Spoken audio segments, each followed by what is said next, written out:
कांग्रेस नेता राहुल गांधी की नागरिकता से जुड़ी हुई दस्तावेजों की फाइल लेकर कल यानी कि 19 मार्च को सिटीजनशिप के डायरेक्टर खुद इलाहाबाद हाईकोर्ट की लखनऊ बेंच में मौजूद रहेंगे और यहां पर वो तमाम दस्तावेज अदालत में पेश किए जाएंगे जो राहुल गांधी की नागरिकता वाले मामले से जुड़े हुए हैं।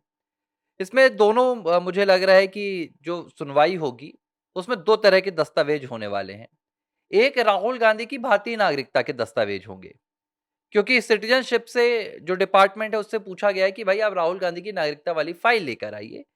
उसमें कौन-कौन से राहुल गांधी के दस्तावेज हैं, आधार कार्ड से लेकर पासपोर्ट, तमाम उनके वोटर आईडी वगैरह उसमें जो भी सबमिट होगा वो अदालत में रखा जाएगा। इसके अलावा एक फाइल वो भी रहेगी जो राहुल गांधी की भारतीय नहीं बल्कि ब्रिटिश नागरिकता के दावे को मजबूत करती है, जो पूरी फाइल तैयार की गई है विग्नेश शिशिर के द्वारा। 30 महीने का वक्त लगा।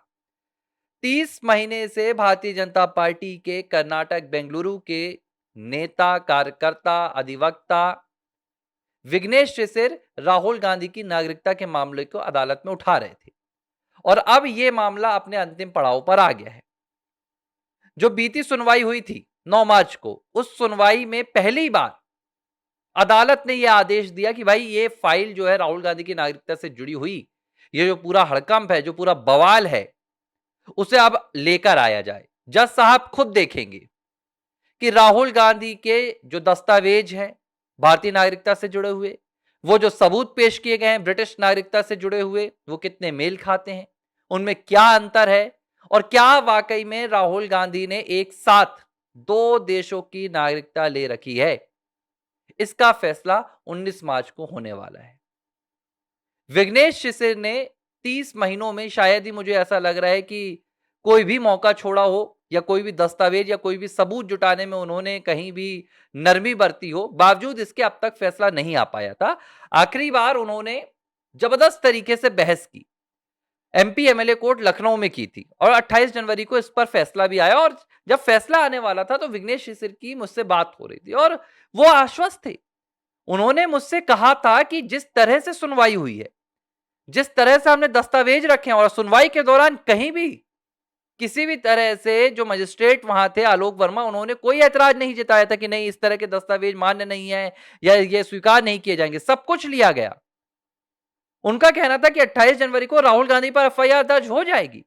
अचानक फैसला आया, फैसले में कह दिया गया कि हम तो एफआईआर का निर्देश ही नहीं दे सकते हैं। अब भारत की वो कौन सी अदालत है जो एफआईआर का निर्देश नहीं दे सकती? ये मुझे पहली बार समझ में आ रहा है कि इस तरह से अपने कार्य क्षेत्र से जाया जाता है। हालांकि विग्नेश शिवसेना ने हार नहीं मानी थी और वो इस मामले को सीधे इलाहाबाद हाईकोर्ट में चैलेंज करने के लिए पहुंच गए। एक और बात मैं आपको बता दूं, इसकी अभी विजिलेंस जांच भी हो रही है।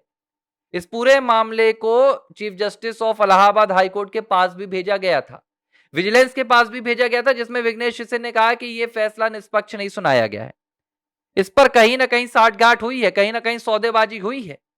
तो वहां से तो फैसला अलग आएगा, लेकिन उन्होंने तत्काल इस पूरे एमपी एमएलए कोर्ट लखनऊ के फैसले को इलाहाबाद हाईकोर्ट पे चैलेंज भी कर दिया था और उसमें भी तीसरी बार की यह सुनवाई होने वाली है।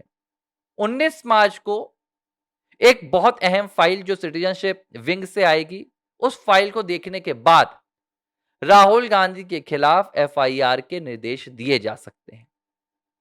या तो सिटीजनशिप डिपार्टमेंट को निर्देशित किया जा सकता है कि वो खुद राहुल गांधी के इस मामले में इतने दिनों के भीतर जांच रिपोर्ट सबमिट करें, या तो गृह मंत्रालय को निर्देश दे सकते। अगर एफआईआर नहीं होती है तो देखिए दो तीन चांसेस है।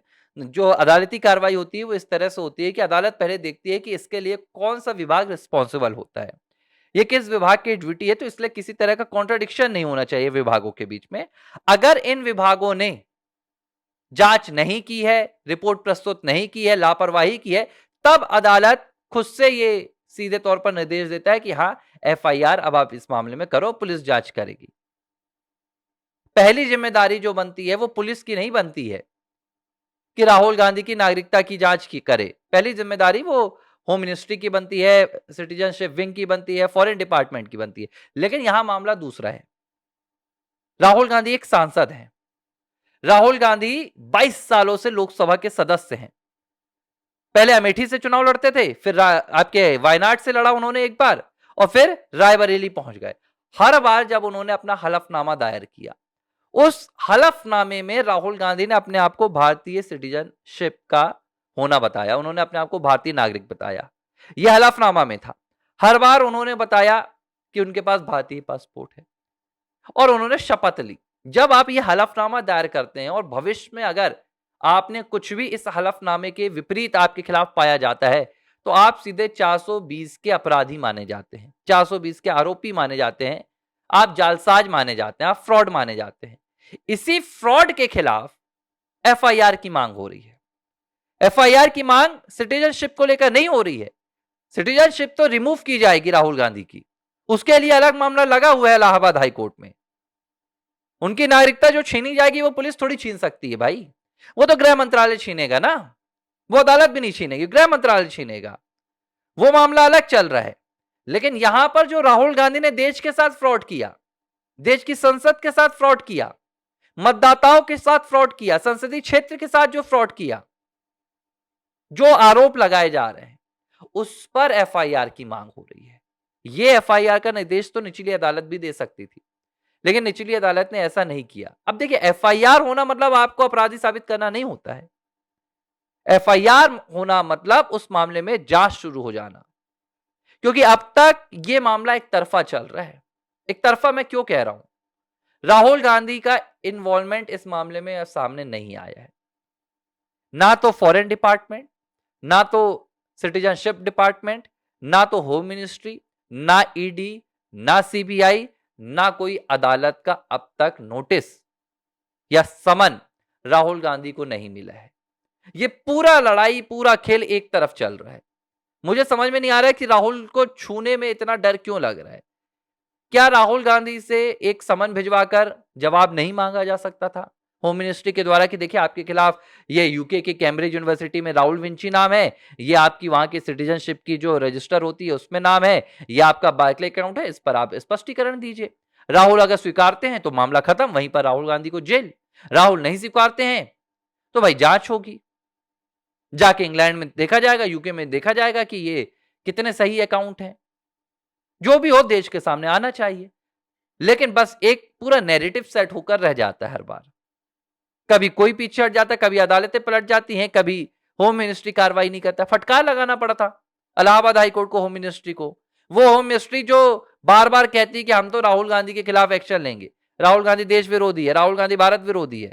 जब मौका मिल रहा है तो एक्शन लेने से पीछे हट जाते हैं। लेकिन अदालतें ऐसा नहीं करती हैं। उच्च अदालत है, इलाहाबाद हाईकोर्ट है, और पिछली बार भी इलाहाबाद हाईकोर्ट ने संज्ञान लिया था। न्यायमूर्ति राजीव सिंह ने बड़ी तत्परता दिखाई, उन्होंने पूरी याचिका को स्वीकार भी किया, सुनवाई भी कर रहे हैं। बकायदा जिम्मेदार जो विभाग है उन्हें तलब भी कर रहे हैं।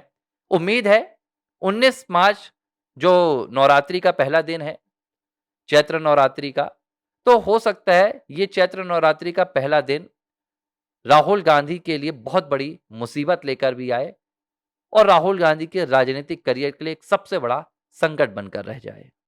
एबीसी हिंदी न्यूज, आज ही जुड़िए हर खबर के साथ।